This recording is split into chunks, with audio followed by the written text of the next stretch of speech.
I sat at the head of my own dining table, the silverware glinting in the afternoon light, the smell of roasted chicken still lingering in the air. My hands rested on the linen napkin in my lap, steady, until her voice sliced through the conversation. "You can't even die on time." Kendra's laugh was soft, almost sweet, as if she were sharing an inside joke. Across from me, my son half choked on his tea. The room fell silent, but in that stillness, something shifted. I didn't respond. I just folded my napkin with care, already deciding exactly how and when she would regret those words. Before we start the story, tell me where you're tuning in from, and don't forget to subscribe.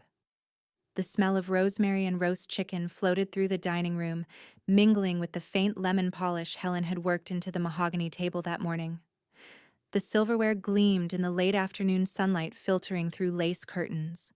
Every place setting was perfectly aligned: white china with a thin gold rim, crystal water goblets, linen napkins folded into triangles.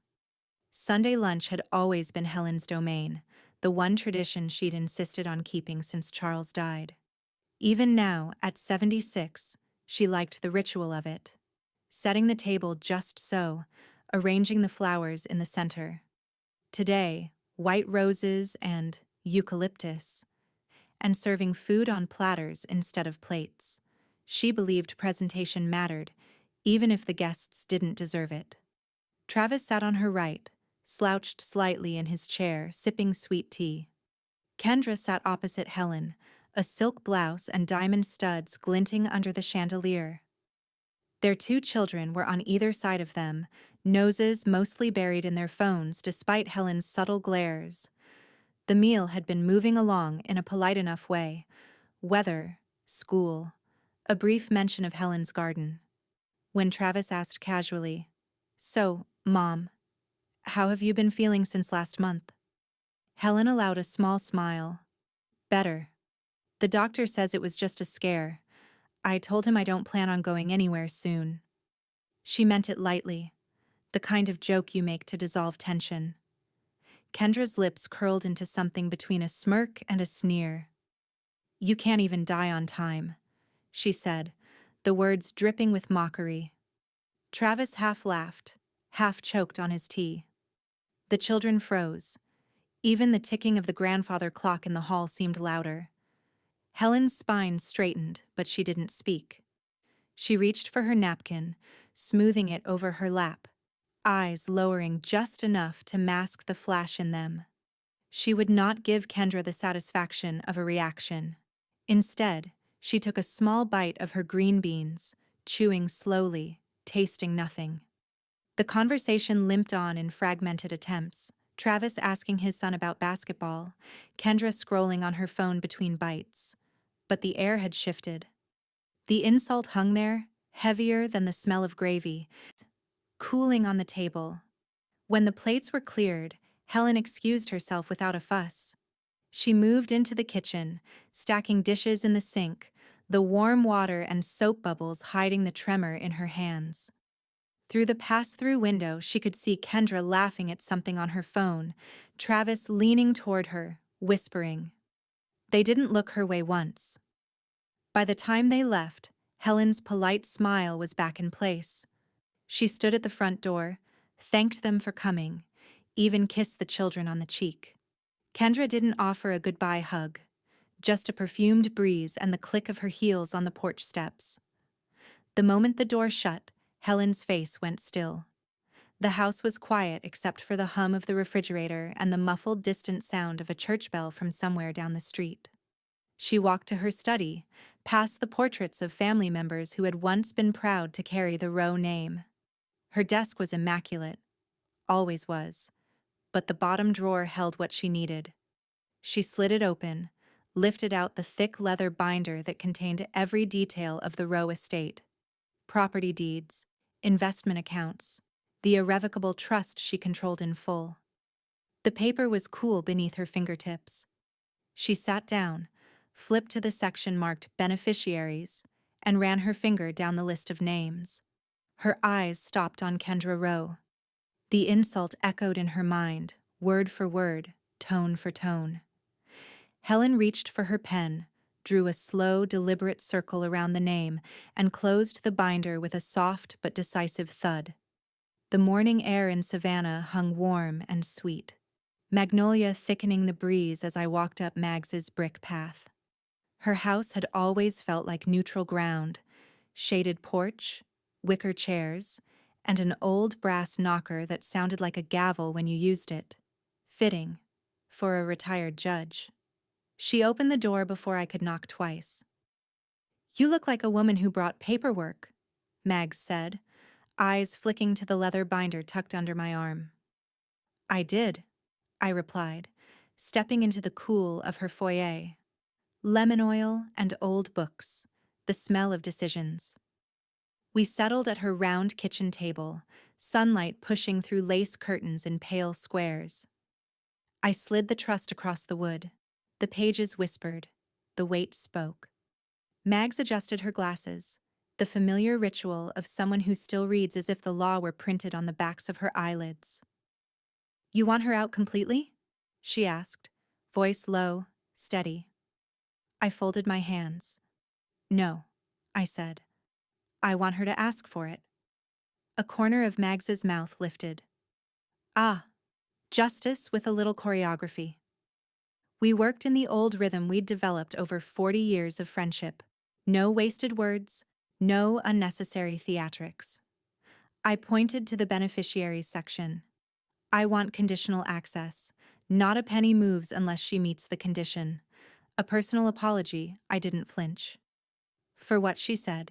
Mags tapped the page. "Specificity saves you in court, and in life." She reached for a pen. We spell it out. A full personal apology, acknowledging the words and the intent, delivered to you in person. "In person," I echoed, tasting the phrase. "She'll try to text, or post. Number. She has to look at me to say it." Mags's pen moved. "We add witnesses. 2. Neutral parties, or at least undeniably credible." "Make one of them you," I said. "We don't need me to be a witness," Mags said, amused. "I'd rather officiate." We both smiled, then turned back to the ink. I spoke the next piece slowly. "It can't be casual. She can't just toss a 'sorry if you were offended' into a conversation and call it done." "Of course not." Mags's tone warmed. "Contrition is a craft." She wrote as she spoke, the pen scratching with absolute clarity. "The apology must be unambiguous.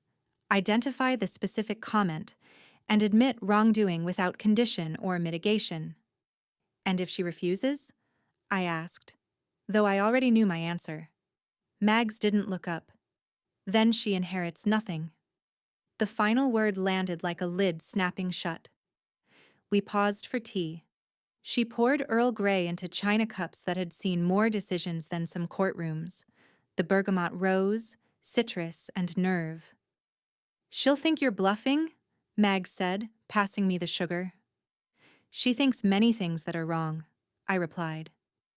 I sipped, letting the heat steady my breath. "Add timing." "Deadline?" Mags asked. "A season," I said.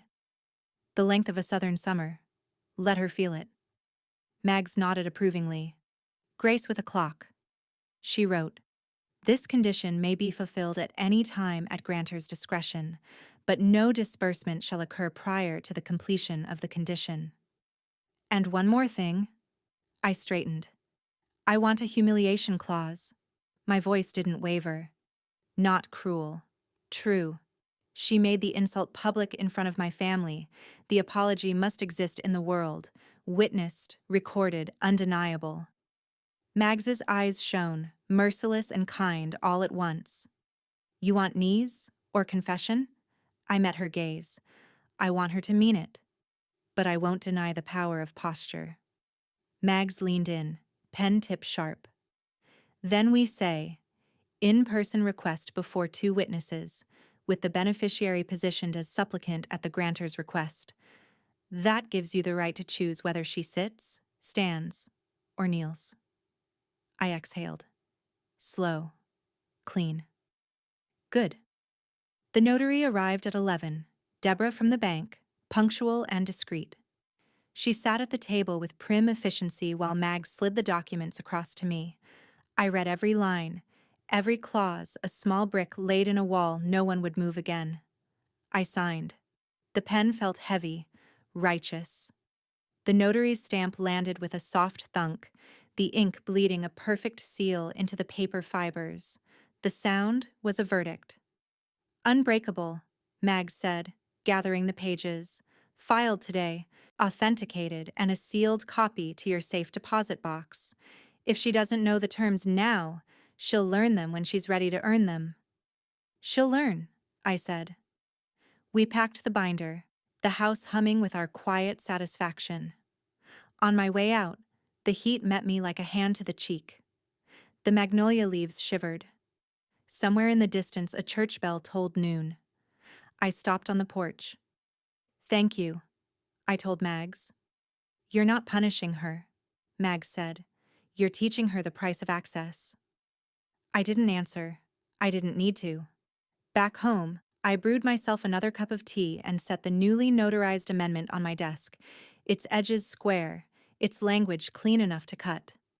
I allowed myself exactly 1 minute to feel the relief of a plan that fit like a glove. Then my phone buzzed.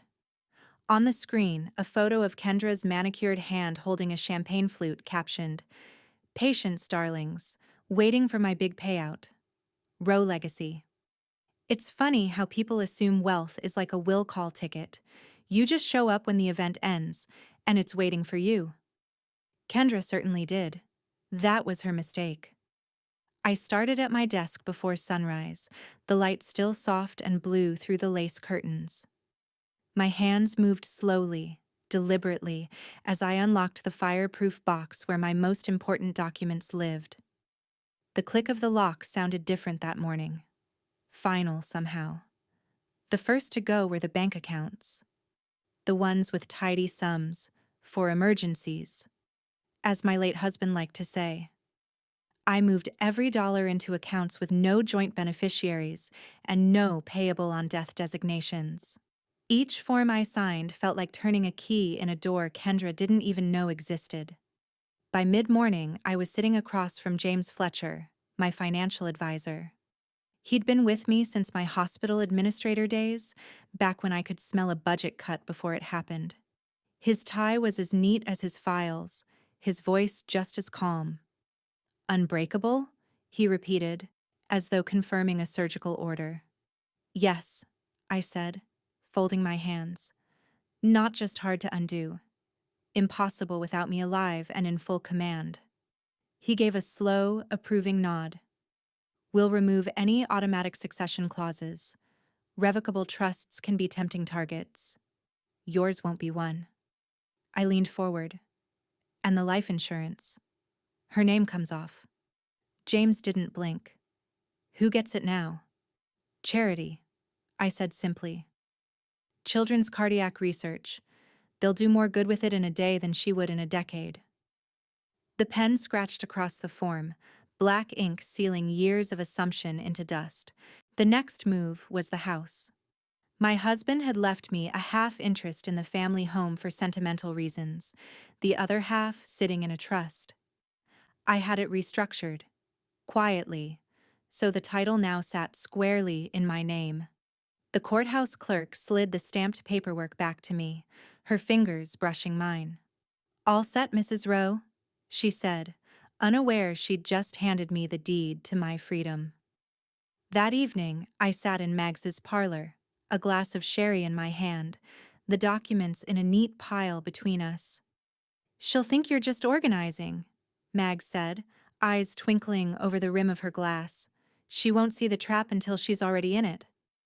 That's the idea, I said. A clean chessboard, no pieces she can move. Savannah's always loved a slow game, Mag said, smiling. Let her think the match hasn't started yet. At the next Sunday lunch, I wore the same calm I wore to board meetings, the kind that kept subordinates guessing. I served the roast, passed the potatoes, poured the tea. Kendra chatted about her latest shopping trip. Cashmere sweaters in August, naturally. Travis asked about my health, the way someone checks a weather report they don't intend to plan around. The grandchildren giggled in the next room, their voices rising over the clink of silverware. My mind was elsewhere, on the fact that if I were to die tomorrow, Kendra would inherit nothing she didn't beg for. Every so often, I caught Mags watching me across the table, her knowing gaze like a lighthouse beam. Dessert came, pecan pie, warm from the oven. I was slicing it when Kendra raised her glass. To surviving. Barely, she said with a smirk, her voice just loud enough to ripple the conversation into silence. Travis chuckled awkwardly, glancing between us. I set the pie knife down, my expression as smooth as the meringue on the pie. I didn't answer. I didn't need to. The only sound was the faint chime of my phone in the other room, an email alert from my attorney. Subject line: all changes finalized. Irrevocable. There's a certain pleasure in serving dinner to someone who has no idea she's already lost. I set the table myself. China polished, silverware aligned so straight you could measure by it. Candles trimmed to burn evenly. Across from my seat, I placed Kendra's setting, the silver gleaming like bait in a trap.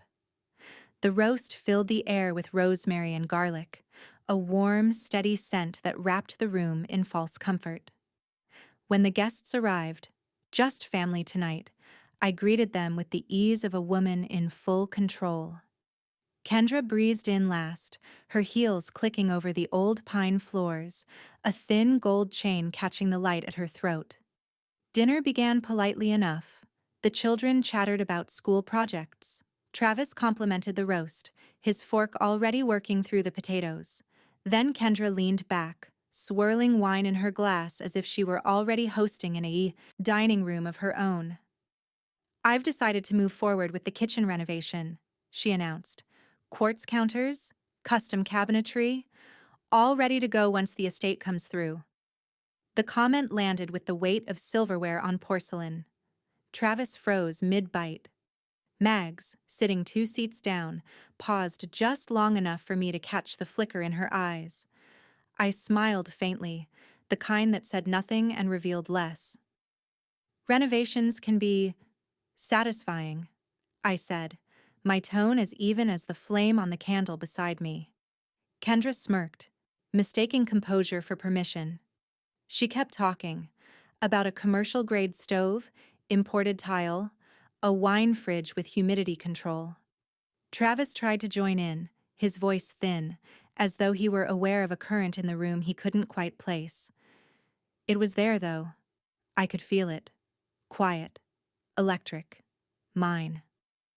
When the plates were cleared, I stood to serve dessert. Pecan pie, I said, lifting it from the sideboard. The same recipe your father loved.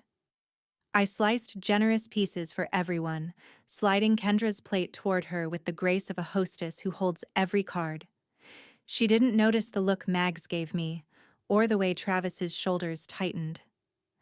I didn't need to confront her tonight. That would have been too easy, too soon. The beauty of power is in letting it ripen until it's undeniable. After they left, I retired to my study, the pie still warm in the kitchen and the scent of roasted garlic lingering faintly in the air.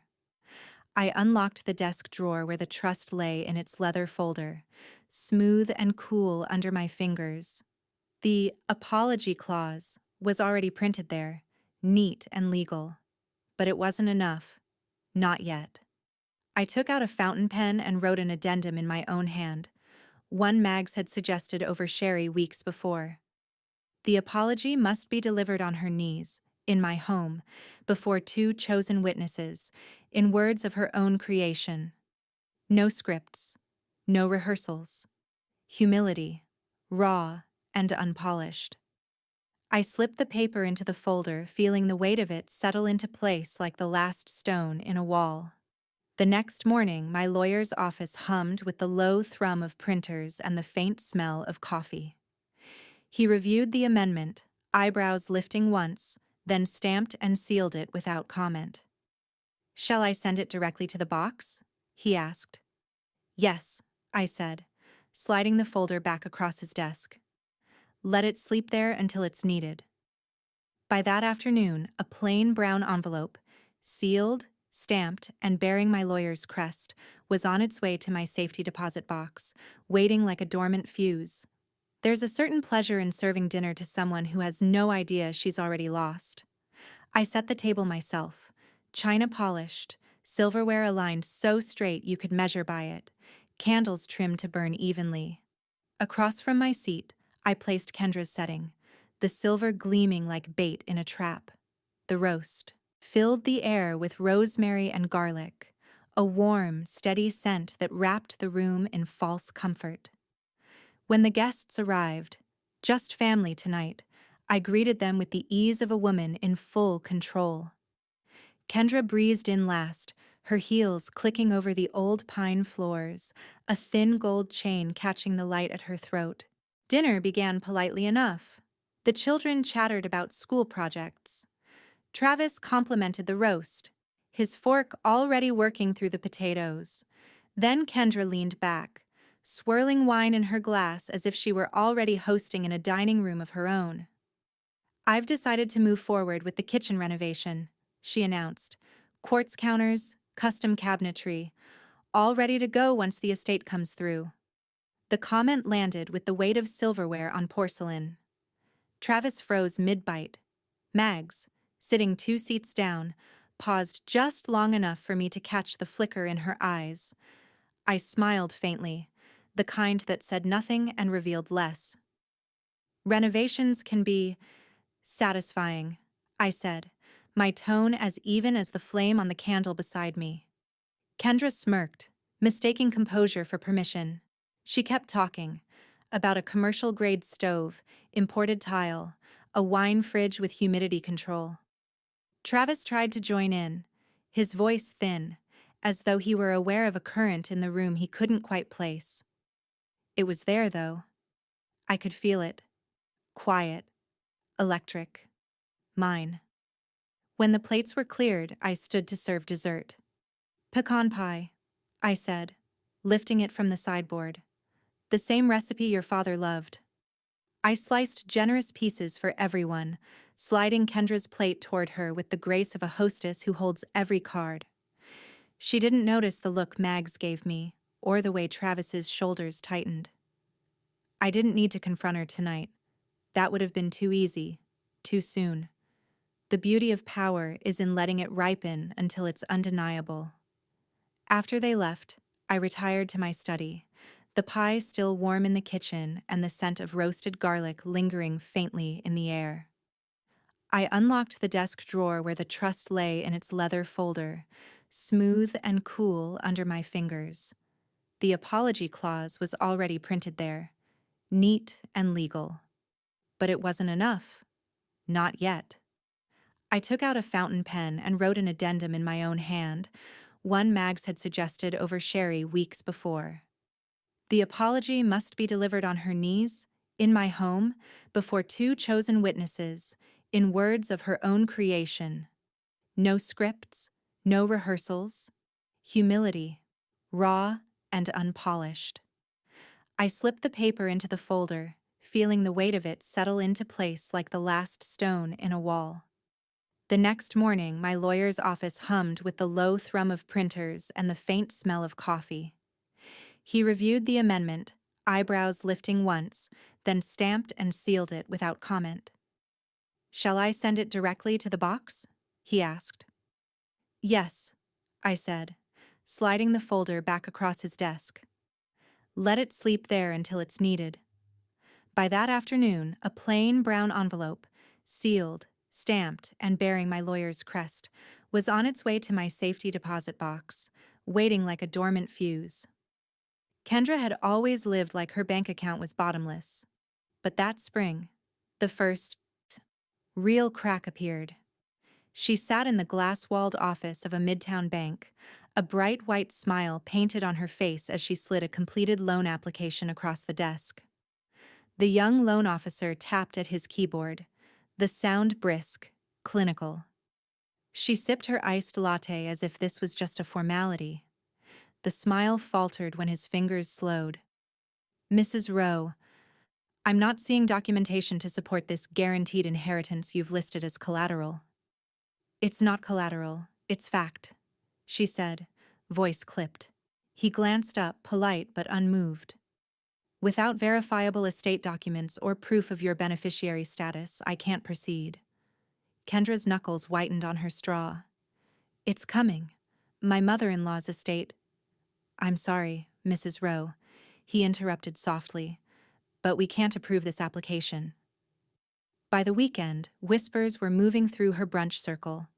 Savannah is a place where news spreads faster than pollen in the spring air. A denied loan here, a postponed renovation there. People stitch together their own conclusions. I didn't need to start any rumors. I just let them breathe. Travis showed up at my door on Monday afternoon. No phone call, no warning. He stood in my foyer like a man about to deliver bad news, though it wasn't his to give. Mom, he started, rubbing the back of his neck. I've been trying to log into the trust portal, but it's different. It doesn't show me listed as successor anymore. That's correct, I said, motioning him toward the parlor. I poured tea while he followed like a schoolboy to the principal's office. He frowned. Why? Because, I said evenly, sliding his cup across the table, you aren't. The words seemed to suck the air from the room. He didn't press. Travis never did. He just looked away, shoulders slumped, eyes fixed on the tea he wasn't drinking. I'd expected anger. I got quiet defeat instead. It was almost disappointing. That evening, Kendra's tone on the phone was different. Less smug, more curious. I hear you've been changing things, she said. I keep my affairs in order, I replied. That's one way to put it. Yes, I said, letting the silence after my answer stretch long enough for her to feel it. Later that night, I told Mags over the phone. She chuckled, the sound low and rich. Don't give her answers, she said. Give her silence. It's the loudest thing you can offer. So I did. I ignored her follow-up texts, her half-hearted attempts at small talk, her sudden interest in my garden. Every unanswered message was another brick in the wall I was building between us. But walls do more than keep people out. They force them to pace in circles, looking for a crack. 2 weeks later, Kendra was at the boutique checkout counter with her friends when the moment came. She handed over her sleek black business card, the kind she liked to flash like proof of status. The cashier ran it through once, then again, and again. The machine beeped in a tone everyone in the room recognized. Declined. Her friends tried to cover the awkwardness, chattering about a new cafe downtown. But Kendra's laugh came too fast, too high, her cheeks flushed as she fished for another card. In that small, humiliating sound, the beep of a card that had nothing behind it, I heard the first real echo of victory. That night, the story was already circling Savannah, and for the first time, Kendra wasn't the one telling it. The note was hand-delivered, ivory cardstock, my handwriting in steady black ink. Mrs. Helen Rowe requests the pleasure of Mrs. Kendra Rowe's company for afternoon tea, Thursday at 3. No emojis, no postscript. Just formality, sharp enough to be unsettling. I pictured her reading it, chin tilted, trying to decide whether it was a trap. Kendra was many things, but she could never resist an audience, especially one she thought she'd won over. At 3 sharp, my front doorbell chimed. I opened it to find her in a fitted cream dress with a gold belt, the kind of ensemble chosen to suggest effortless success. Her perfume, something overly sweet and expensive, hit the air before she spoke. A tea invitation, she said, with a faint smirk. I thought we were past handwritten notes. I stepped aside. Some things deserve a pen, not a phone.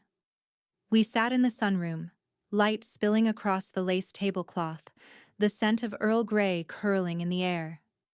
I'd set out my best china, not to honor her, but to remind her whose table she was at. She crossed her legs, flashing a polished nude heel. So, is this a peace summit? I poured her tea slowly, letting the stream of amber liquid speak before I did. It's a conversation. For the first 20 minutes, we spoke of harmless things: the wisteria blooming over the back fence, a local art show, a mutual acquaintance who'd moved to Charleston. She relaxed into her chair, shoulders easing, lips curving into that rehearsed social smile. I let the silence breathe before casually dropping. I've been revising the trust. Her eyes flickered. Oh? The word was soft, too casual to be honest. Yes, I said, smoothing my napkin. It's important to keep things current. She leaned forward slightly. Current how? I sipped my tea and glanced out the window as if I hadn't heard. Then I refilled her cup, the china clinking lightly against the saucer. The tension in the room thickened, sugar in an unshaken glass. She tried again. Well, I imagine nothing drastic. Just paperwork? I smiled, the kind of smile that offers nothing. Paperwork can change lives. Her painted nails tapped against the porcelain. You've been busy. I have. And then I changed the subject. To the weather, to an old family recipe for lemon bars, as if the trust had never been mentioned. I watched her wrestle between patience and panic. When the tea was nearly gone and the plate of shortbread sat with crumbs alone, I folded my hands on the table. My voice stayed calm, measured. If you ever want to share, I said, meeting her eyes with unwavering stillness, you'll need to earn it. The spoon in her cup stilled mid-stir. Her lips parted, then closed again. She blinked once, twice, as if she'd misheard. But I hadn't misspoken. I let the words hang there, heavy as summer humidity, while the clock ticked in the corner. Her answer would come, but only when she learned the price. Kendra didn't even wait for tea this time. She stepped into my study without asking, her perfume clashing with the cedar polish on the furniture. All this mystery, she said, tossing her purse onto the armchair. Why don't we just cut to the chase? How much am I getting? I didn't move from my desk. Instead, I opened the middle drawer and pulled out a single sheet of cream paper, the excerpt printed in 12-point Garamond, the ink still crisp. Without a word, I slid it across the mahogany surface toward her. She hesitated before picking it up, eyes scanning the few short sentences. Her brows pinched, then lifted. Read it out loud, I said, my tone not a suggestion. Her lips parted, the faintest waver in her voice as she began. Distribution of inheritance shall be contingent upon the beneficiary's delivery of a personal, in-person apology to Helen Rowe before no fewer than 2 witnesses of Helen Rowe's choosing. Her reading slowed, like the words were thickening in her mouth. She set the page down and laughed, a brittle sound that didn't touch her eyes. You can't be serious. I leaned back in my chair, folding my hands. As serious as you were at lunch that day? The silence that followed wasn't comfortable. It was sharp, edged. Kendra crossed her arms, the gold bangle at her wrist catching the light. You're really going to make this some theatrical stunt? You think it's theater? I said, because you've never understood what dignity costs. Her jaw tightened. I could see the moment she realized this wasn't a bluff. Behind her, the French doors opened quietly. Travis stepped in, hands shoved into his pockets, eyes flicking between us. What's going on? He asked, voice low, already wary. Kendra turned to him, gesturing toward me. Your mother's lost her mind. She's tying the will to some... She waved the paper in the air, childish demand. I didn't look at him. It's not childish. It's written. It's notarized. It's legal. Travis lingered by the doorframe, not moving closer. His silence spoke volumes. He didn't ask for details. He didn't defend her. I could almost hear the gears turning in Kendra's head. Calculations, pride versus profit. She'd always been quick with numbers, but numbers were useless without terms. I reached forward, took the paper back, and folded it into thirds with slow precision. "The clock is ticking," I said, sliding it back into my desk. Kendra's eyes narrowed, but she said nothing. Not then. As she turned on her heel and stormed out, I caught Travis watching me, not with anger, but with something else entirely. Something that looked uncomfortably like understanding. Some storms you can hear coming, others arrive quietly, stripping you bare before you've noticed the first cloud. Kendra's came in silence. First a misdelivery of Italian marble for her half-finished kitchen, then scaffolding frozen in place as though the workers had simply vanished.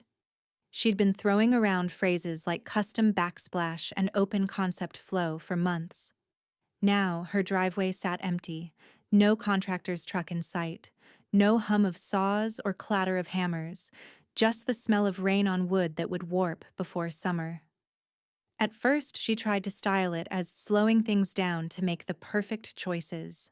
But Savannah society has a nose for trouble. Invitations to the luncheons she usually flooded Instagram with grew scarce. The floral arrangements on her foyer table wilted in the same water for days, no replacements arriving. I didn't have to spread a word. The absence of her name on the right guest lists spoke louder than gossip. Her boutique consulting business, already fragile, began losing clients. They didn't say why, but I suspected they'd run into the same problem she had at the bank. Her expected inheritance no longer appeared on any documentation. A woman selling advice on growth strategies cannot afford the stink of instability. The irony? She had built her brand on exclusivity, and now she was living it, locked out of the very rooms she once used to posture in. Travis cornered me in the sunroom one afternoon. "Mom, this clause. Do you really think it's necessary?" I looked up from my pruning shears. "Do you think dignity is optional?" He sighed, pressing his hands into his pockets. "It's complicated. She feels humiliated. She should," I said simply, returning to my roses. He didn't ask again that day. The shift at family gatherings was almost theatrical. Kendra used to dominate the air, all sharp laughter and louder opinions. Now she arrived brittle, lips tight, hair immaculate in that too perfect way that screams control over panic. She snapped at the grandchildren for spilling punch, cut Travis off mid-sentence, and complained about people not honoring their obligations while stealing glances at me.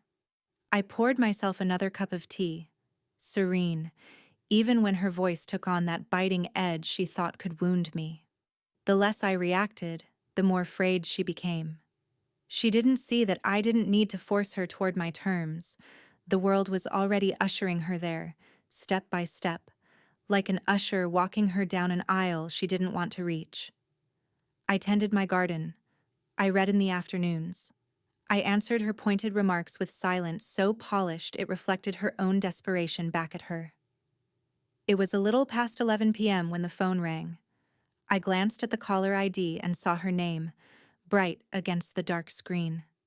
I answered with a level, "Helen Rowe." Her voice was low, tight. "We need to talk." I let the pause stretch, just long enough for her to know I was in no hurry. "About what?" "You know what?" she said, and I could almost hear the sound of her pride cracking in the quiet between us. It was close to midnight when the bell rang, one long, insistent chime that didn't belong to neighbors or friends. I slipped the chain from the door and opened it to rain-slick darkness and Kendra on my porch, mascara bruised beneath her eyes, hair frizzing at the edges where the humidity had undone her precision. Her perfume, sharp citrus, clung to a wool coat that wasn't warm enough for the damp. "Please," she said, voice unsteady. "Can I come in?" I stepped back, letting her pass into the foyer. Her heels clicked once on the tile, then went quiet as she saw the living room, Lamps low, a quilt folded just so over the arm of the sofa, a single book left open on the table like a mind that could be resumed at any time. She stood there in the doorway, not sure whether to sit or pose. Pride didn't know where to put its hands. Finally, she chose to stand, one arm wrapped around her ribs. I shouldn't have come. She tried for a laugh, but it scraped. We need to talk. I said nothing. I only walked to the mantel and straightened the clock, as if time could be tidied. She took a breath that trembled. About the claws. The rain ticked against the windows. Somewhere in the house, an old floor settled with a sigh. I've been thinking, she said, forcing each word into the room. About what I said. At lunch. You know. She swallowed. The dying on time thing. No apology yet. Just orbit. I sat in my chair and crossed one ankle over the other, hands folded.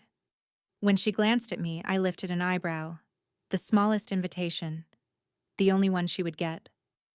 Her chin lifted a degree. The fight returned, then faltered. Look, I've had a lot going on. People say things when they're... Silence. The sentence died in the space between us. She heard it too. The cowardice of people instead of I. She tried again. It was cruel, she said, softer. I was unkind. Closer. But still not the center of the target.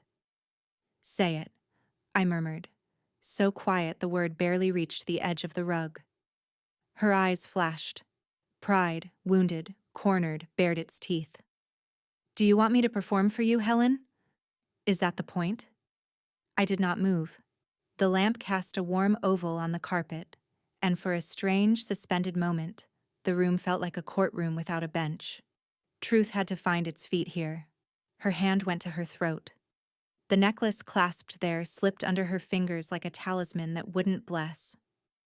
Fine, she said, breath shuddering. I'm sorry. The word landed with a dull thud. A penny, not a coin. For what? I asked, the two words feather-light and heavy as marble at once. She blinked, anger rising, then ebbing. She looked away. When she looked back, the paint of defiance had worn thin, and underneath it I saw something rawer. For telling you you couldn't even die on time. The phrase came out in pieces, like glass from the throat. For trying to push you out of your own family. It wasn't contrition yet. It was confession. Close enough to sting, far enough to fail. And? I asked.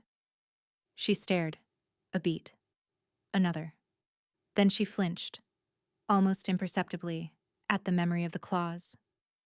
Before two witnesses, she said bitterly. On my knees. That's what you want, isn't it?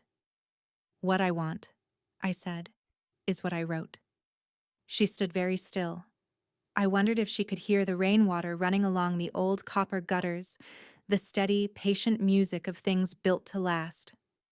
Her mouth tightened. She looked down at the rug, and for a heartbeat I thought she might do it. Sink. Surrender. Let the weight fall where it needed to. Her hand lifted an inch, like a ship testing wind. Then the moment passed. Pride surged back, the graceless savior it always is.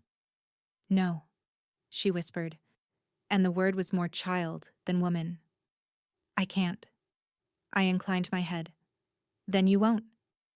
The silence stretched until it touched both walls. She drew her coat tighter, anger reassembling itself into armor. You're enjoying this. I held her gaze. I'm remembering. Her eyes shone, whether from rain or something else. She turned without a goodbye and walked down the hallway, heels finding their click again. The front door opened, breathed in the storm, and closed with a clean final sound. I sat very still a long while after, listening to the house return to itself. The room felt larger for what it had refused to hold. The next morning, Mags came by with a bag of scones and the day's calm folded in her pocket. I told her as we buttered the warm halves, the butter melting into the crumb. She came close. I said. Mags's eyes crinkled. She's circling the drain, she replied, tone neither cruel nor kind. They always do before the plunge. We ate, the china clicking soft, the air sweet with lemon curd. Outside, the sky was the pale gray of an unmade decision. The mail arrived just after noon, Deborah's familiar tread on the porch, envelopes fanned like a hand of cards. I sorted idly, catalog, charity appeal, utility receipt, until my fingers stopped on a white windowed envelope stamped with the state seal. I slid it open with the silver letter opener and slid out a single page.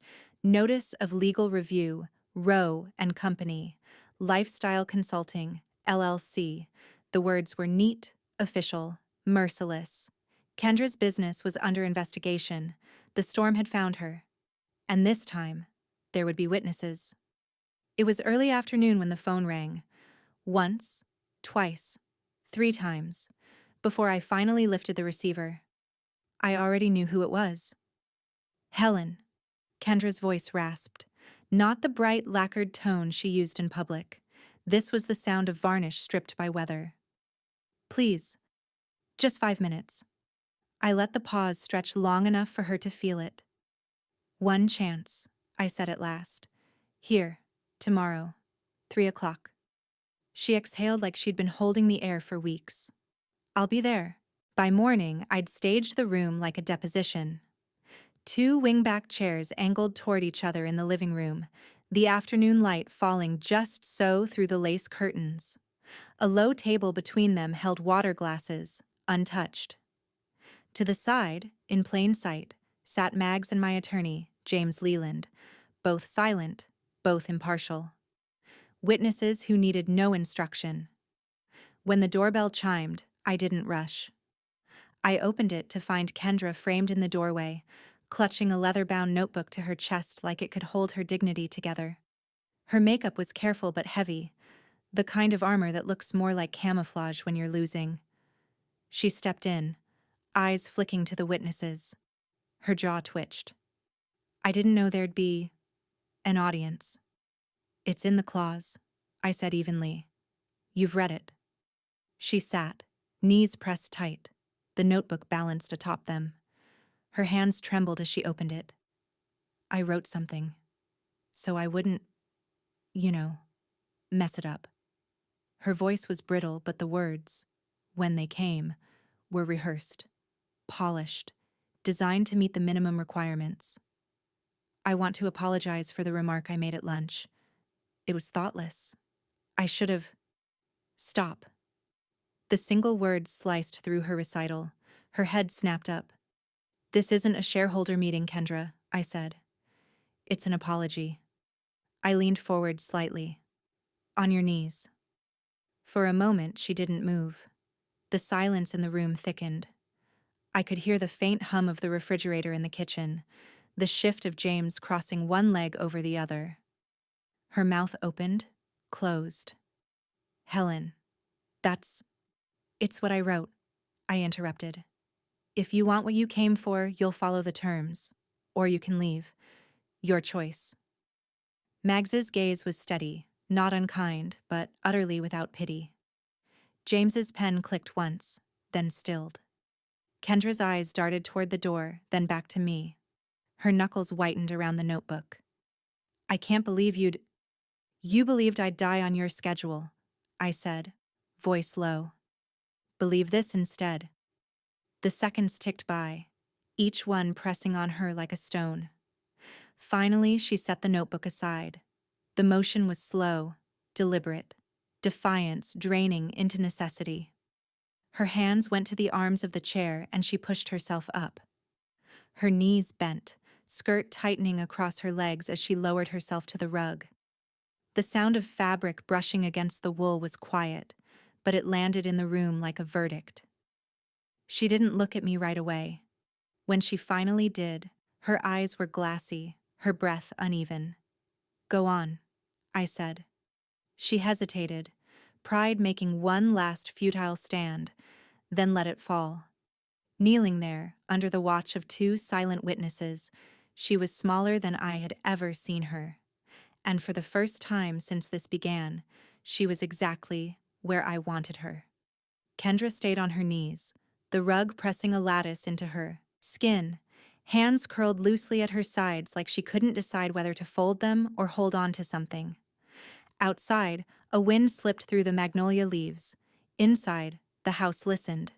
She lifted her chin. For once, she looked up at me. Not past me, not through me. At me. I.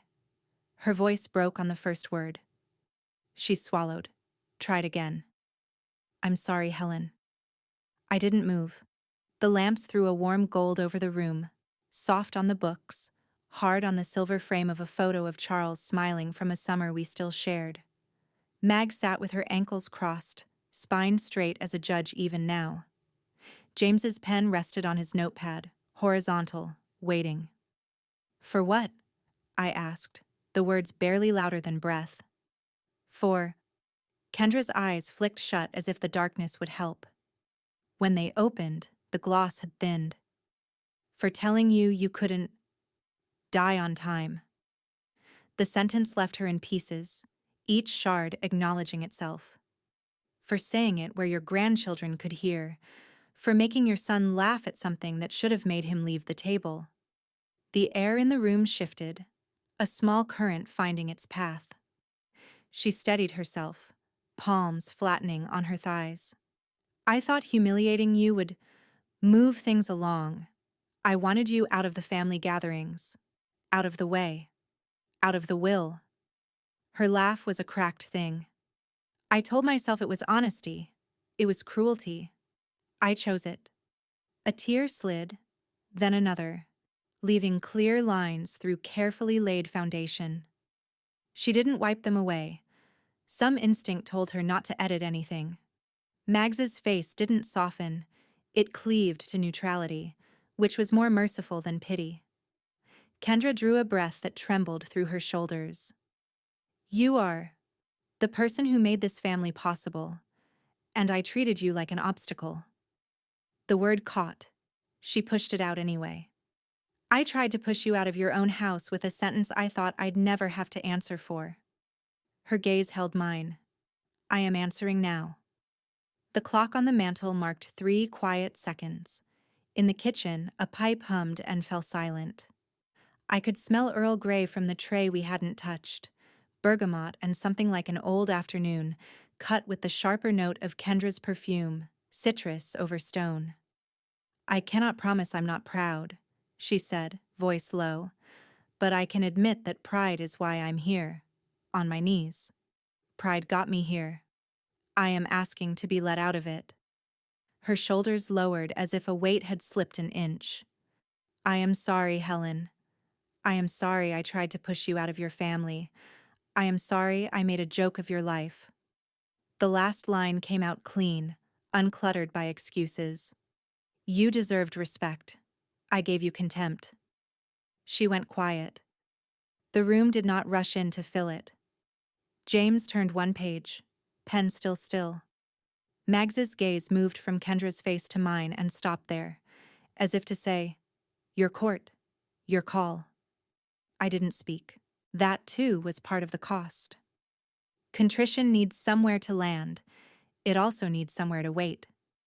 Kendra shifted on the rug, a soft scrape of fabric on wool. The quiet held. When I did answer, it was with the smallest currency. We'll see. A flush rose along her throat, a human reaction to a verdict that wasn't a verdict. She looked surprised, then emptied. She had expected a gate to swing open. Instead, she found a hedge, trimmed and high. Mags's eyes flickered, approval without comment. James lifted the pen finally, drawing a small line across the top of his notes, as if closing a heading. Is that it? Kendra asked. The words weren't angry, they were careful, like steps on unfamiliar stairs. I stood. The chair creaked softly, old wood acknowledging old habits. At the secretary, I unlocked the narrow drawer and drew out a single envelope, heavy cream, my seal pressed into the flap in dark blue. From a second drawer, a document with tabs. The amendment Mags and I had forged from precision and memory. I laid it on the table beside a pen with good weight. The room watched me read it. Again, though I could have recited it. Words matter more the second time. I signed. The nib scratched, the ink sank, the line turned my name into a boundary. The seals went down with two soft thumps, clean circles of authority imprinting the fibers. Kendra's breath hitched. Is that? I lifted my hand, and the silence returned to full volume. You fulfilled the clause, I said. To my satisfaction. Before witnesses. I nodded once toward Mags and James, who both inclined their heads, the ritual dignity of acknowledgement making the room feel larger. Her eyes flicked to the envelope, widening already. I slid the document into the envelope, pressed the flap, and didn't move it an inch toward her. You'll be notified, I said. Her mouth parted. Confusion tried to become outrage. It dissolved into a small, exhausted sound. What does that mean? It means, I said, returning the envelope to the narrow drawer and turning the key. We're done for today. The tiny click of the lock sounded louder than the stamps had. In another seat, in another story, it might have been cruel. Here, it was necessary. An equal and opposite answer to the afternoon she'd chosen for me. Kendra rose slowly, palms leaving faint heat marks in the nap of the rug. She smoothed her skirt. The gesture was automatic, something to do with hands that suddenly had nothing to hold. She looked at Mags, at James, then back at me. There was no performance left to muster. Thank you, she said. It wasn't gratitude. It was comprehension. She turned toward the door, steps careful, as if she could still feel the pattern the rug had pressed into her knees. When the door closed and the house exhaled, I unlocked the drawer, took the sealed envelope back out, and slid it into the safe behind the study painting, leaving it there, untouched. I had signed. I had not surrendered. Kendra's voice floated down my hallway before I even reached the front door. Travis, she said brightly, the brittle kind of cheer that cracks if you push it. It's done. I fixed it. When I stepped into view, she glanced at me just long enough to flash a smile. Triumphant, rehearsed. Travis looked like a man who'd just been told a storm had passed. His shoulders dropped. The tension in his jaw softened. You talked to her? It's settled? He asked. She nodded, smoothing her sleeve. She signed the document. I didn't correct her. Travis turned to me. I appreciate it, Mom. Really. This means a lot. I only offered a small, neutral smile. It means nothing yet, I thought. But some lessons don't need to be taught with words. They land harder in silence. The next morning, Mag stopped by for coffee and peach scones. I told her what Kendra had claimed. She's walking around as if the ink means transfer, I said. Mag stirred her cup slowly, watching the swirl. Let her believe it, and let her wait. Months, if you can. I raised an eyebrow. Months? She's already desperate. Time will make her reckless, Mag said. And when she's reckless, you'll see exactly what she's made of. It was sound advice. I decided not to even peek at the safe behind the painting. The envelope could stay there, cold and unbothered. By the third week, the cracks in Kendra's confidence began to show. The kitchen renovation she'd been bragging about stalled. Plywood where marble was meant to be. Plastic sheeting instead of gleaming cabinetry. The contractor's van sat in her driveway for a few mornings, then stopped coming altogether. At the grocery store, I overheard two women from her circle whispering over the cantaloupes. She's still waiting for the money, one said. Thought she already got it? The other asked. Guess not. Rumors travel faster than truth in Savannah, but in this case, they were exactly the same thing. Meanwhile, I lived my days as I pleased. I spent long afternoons in my garden, pruning roses and coaxing the stubborn hydrangeas into bloom. The sun warmed my shoulders, and the smell of earth and honeysuckle wrapped itself around me like something earned. No calls from Kendra, no status updates, just the quiet pleasure of knowing the game was still mine to play. Sometimes Mags would drop by, and we'd sit on the back porch, iced tea sweating in our glasses. She never asked if I'd changed my mind. She knew I hadn't. Weeks turned into a month and a half. The absence of her voice was almost suspicious. I imagined her pacing her immaculate living room, rearranging throw pillows, willing the phone to ring. But when my phone did ring, it wasn't her. It was a thick white envelope, slipped through the brass slot in my front door one mild Thursday morning, that broke the quiet. The return address was the Chatham County Courthouse. My name was typed neatly above Kendra's, an unexpected pairing on any piece of official paper. I slid my finger under the seal and unfolded the crisp notice inside. Notice of bankruptcy hearing. In R.E. Kendra Row. The date was in 2 weeks. The courthouse, just downtown. Formal attendance requested for all parties of interest. For a moment, I let the edges of the paper press into my fingertips. The scent of ink and paper mixed with the faint trace of jasmine drifting in from the open window. She hadn't called. She hadn't written. She hadn't said a word. And now the truth had arrived in the mail, carrying the county seal. I set the letter on my desk, the courthouse date glaring up at me. Kendra had begged on her knees for access to my fortune, and now she'd be standing in front of a judge, begging to keep her own name afloat. I reached for my calendar and circled the date in red. This was one appointment I wouldn't miss. The morning of the hearing broke warm and windless, the kind of Savannah day that pretends nothing bad ever happens. The courthouse steps smelled faintly of brass and old stone. Pigeons clattered up as I approached. Inside, the air was cool and dry, the hum of fluorescent lights flattening everything into procedure. Kendra stood at the end of the corridor outside courtroom B, hands clenched around a clutch that matched nothing she was wearing. Her eyes were rimmed pink. The foundation couldn't hide the lack of sleep. Travis hovered beside her like a man at a graveside who couldn't name the deceased. "Please," she said when she saw me, the word small but sharp. "Helen, can we talk before this starts?" I glanced at the clock over the clerk's window. "Briefly." She moved closer, lowering her voice. "I need help. A bridge.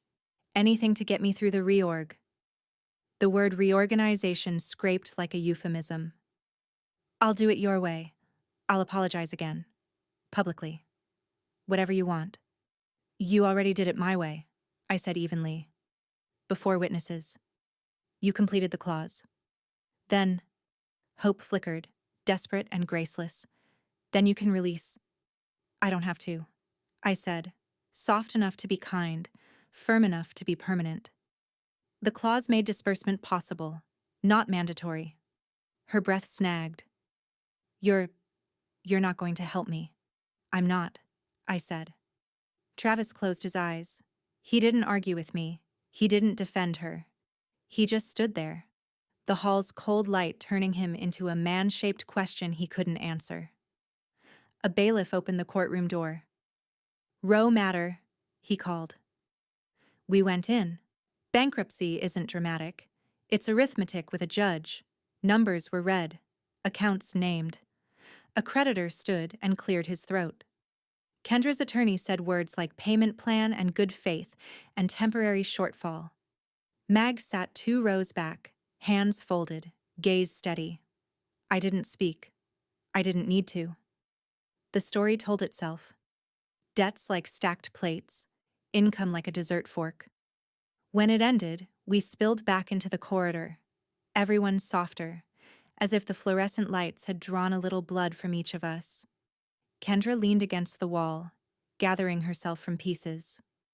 "There's a family dinner Sunday," Travis said, voice barely above a whisper. "Come." Mags looked at me. I nodded once. Let the clock strike where it wanted. On Sunday, I set the table with white linen and the quiet authority of habit. Candlelight turned the silver into thin rivers. The roast perfumed the house with rosemary. The pecan pie cooled on the sideboard. Sugar scent warm and forgiving. Family trickled in. The grandchildren's sneakers squeaked and then hushed under a look from their father. Kendra arrived last, wearing a navy dress too sober for a meal, eyes already shining. She didn't sit.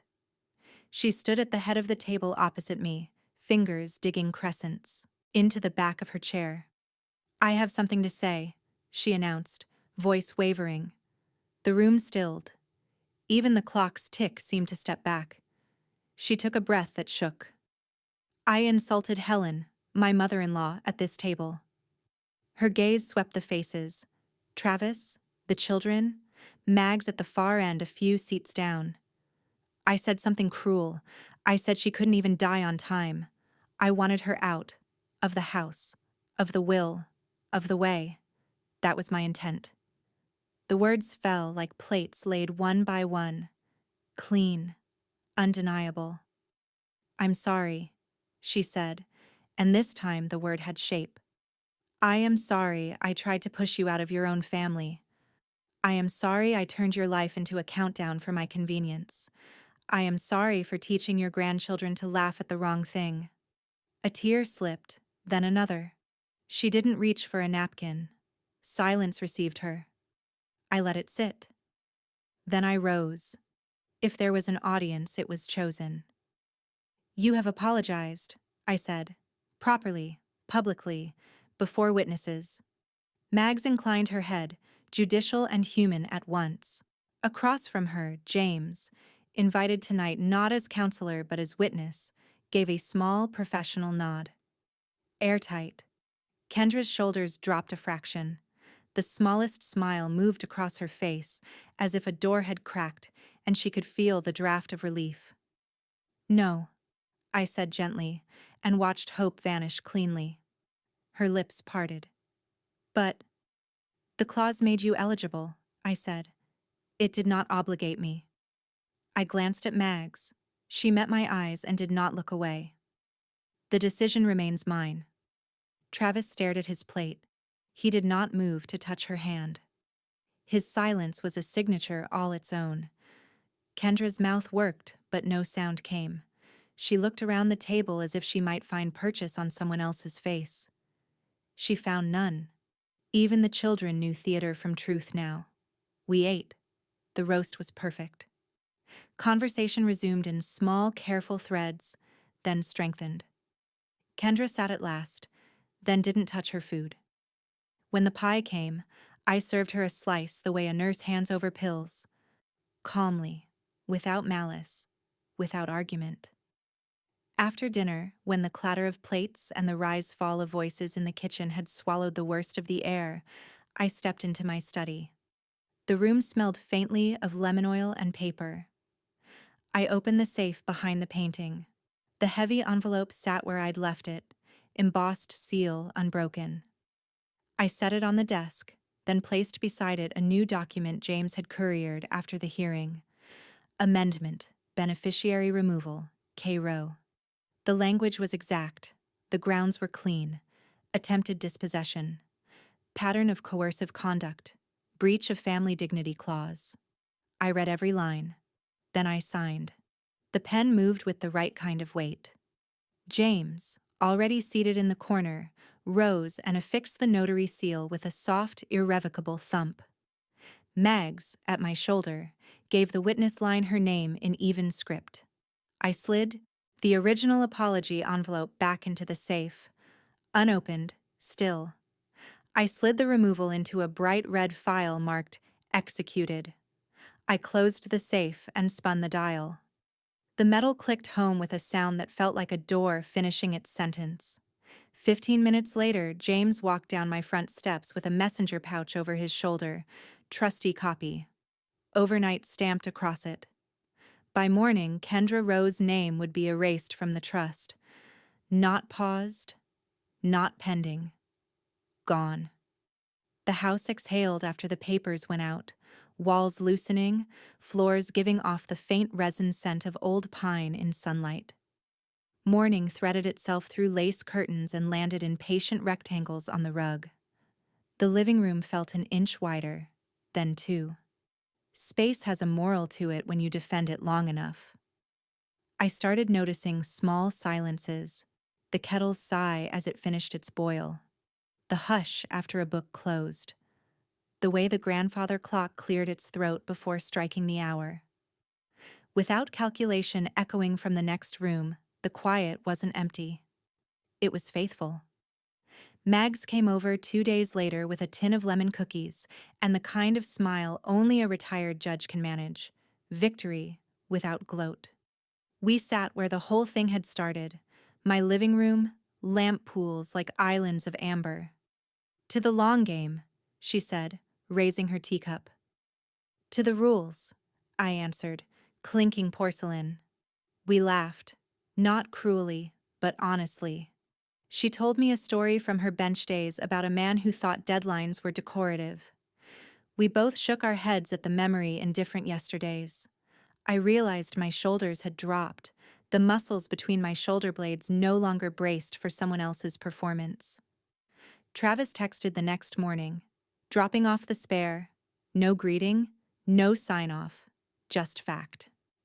He stood on the porch, posture careful, guilt tucked into the angle of his jaw. When I opened the door, he held out the key on a plain ring, the kind a hardware store clerk hands over without comment. He didn't step inside. His eyes drifted past me to the hall like they were looking for an explanation in the crown molding. "Thank you," I said. He nodded. I'm glad you're well." It was an apology. It was a man testing the distance between things he should have said and things he could. "Eat," I told him gently, indicating the bag. "There are scones in there." A smile flickered. Then he was down the steps and gone, a polite ghost in daylight. News of Kendra's departure arrived the way everything else in Savannah does, through the polite efficiency of other people's errands. A florist mentioned a forwarding address when she delivered peonies next door. A friend at the courthouse said the bankruptcy plan had been approved with the delicacy of a closed umbrella.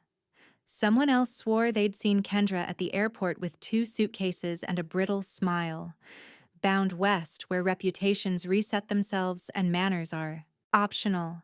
No postcard, no grand gesture, just the click of a door in another time zone. Let absence be her apology. I reclaimed Sundays the way you hang a picture back where it belongs.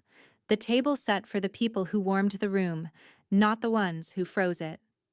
I invited the choir director and her husband, my old head nurse from the oncology floor, 2 women from the garden club who can coax blooms out of stubborn soil and stubborn days. We spoke about soil pH and the music director's temper, and whether lemon zest belongs in cornbread. It does not. Midway through one of those afternoons, I caught myself telling the story of the insult that began all this, not as a whine or a wound, simply as narrative architecture. "She said I couldn't die on time," I recounted, and the table winced in unison. I softened it with a smile. She was wrong about a great many schedules. We finished with pecan pie. After the plates were cleared, I stood in the doorway and looked at the living room the way you look at a person you're finally finished mending, fondness without fear. The light was right. The chair sat where it ought to. The rug caught the afternoon and held it. On a Wednesday, I took my ledger and a fountain pen to the study, the air cool with lemon oil and paper. I opened the safe behind the painting, not for what it held, but for what it meant. That power can be quiet and still be absolute. The envelope with Kendra's name remained undisturbed, a kept promise to myself that mercy was mine to grant or deny. I shut it and turned to the desk. The last thing to set in order was the future. I called James. He arrived with a briefcase and his practiced calm, the kind that steadies a room the way a hand steadies a teacup.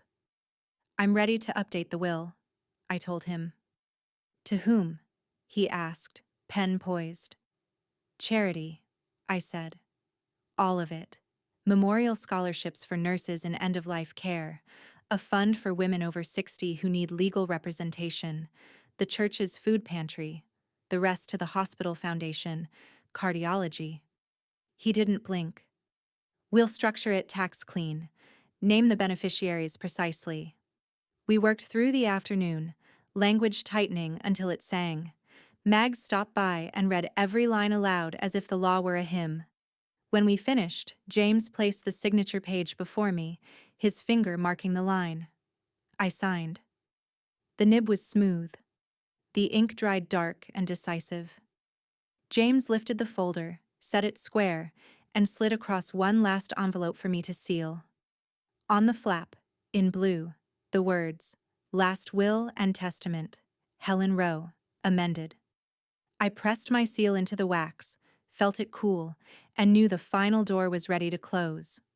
1 year later, the house remembered. Morning found its way through the lace, slid in polite stripes across the rug, and laid itself at the feet of the armchairs like a well-trained hound. The magnolia out front had doubled its blooms. The scent threaded the screen door and, settled in the corners of the living room I kept for good days. Today was one.